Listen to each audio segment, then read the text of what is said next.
Hey there, this is Jay here from Jeremy Jacob Letting Specialist. Today I want to talk to you about blackmailing your landlord. Oof, that sounds a bit harsh. Okay, don't take me too literally. But I have been in plenty of situations in my time where I almost feel like a tenant has suggested, insinuated or alluded that they are within their rights to hold rent back. And I would recommend you never ever do this. So I appreciate that when a tenant moves into a property, sometimes just a collection of really unlucky events happen. Property management type maintenance events happen. And if we are not managing a property, because if we are, I like to think we're straight on the case, chasing up our tradespeople. But if a landlord is managing the property directly, we do lose a bit of control. And sometimes landlords can't always respond as quickly as they would like. And sometimes different people prioritize things in terms of how severe they are and react accordingly. And on the other end of that, we have tenants that I believe treat things in terms of how they feel the severity is of something.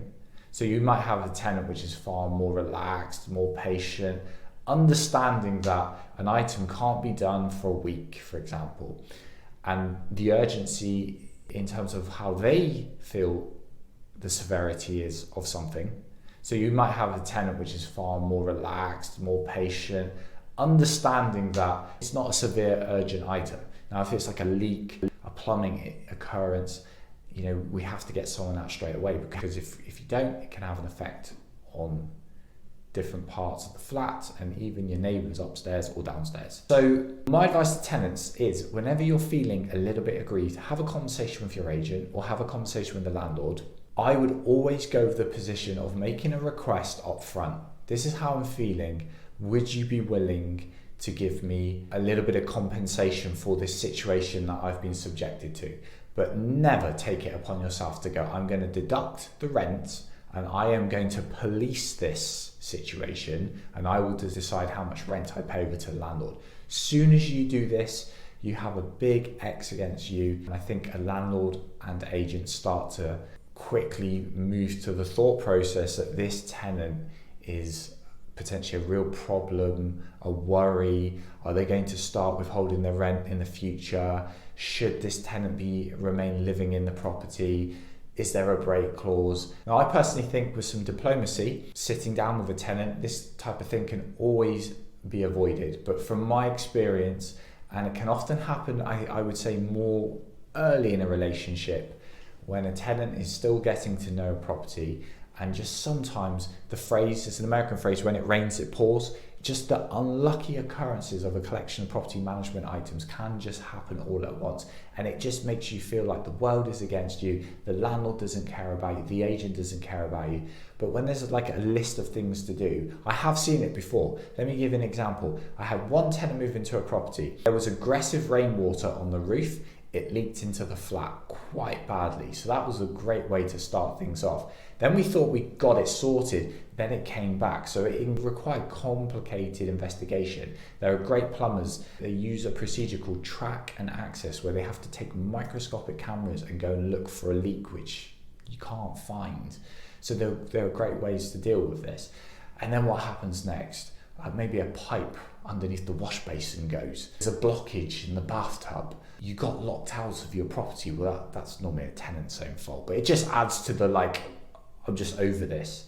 And then what happens? Maybe the dishwasher packs in. What about the washing machine as well in the same week? I've seen it happen. I've seen it all happen. So there has to be a degree of perspective and patience and a little bit of understanding that the agent and landlord are surely working tirelessly in the background. And also there is another external factor, which is the tradespeople that we use. Tradespeople get pulled into jobs, and some get pulled onto big jobs, and then the allocation of tradespeople can sometimes become a little bit more tricky.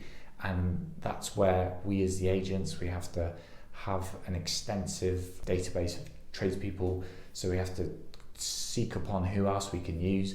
And yeah, you might have a great run with one tradesperson doing lots of what we would call smaller jobs, and then you speak to them the next week and they say, sorry Jay, I've been pulled into a big refurbishment of a property, I'm working within a team, I'm just not going to be able to help you, and therefore then we have to quickly go to other options. So it's all part of the spinning plates of it all. But yeah, tenant, my advice, have an upfront conversation, negotiate on the front foot and pay your rent, and ask and say, hey, this is how I'm feeling, can we have a fair conclusion here?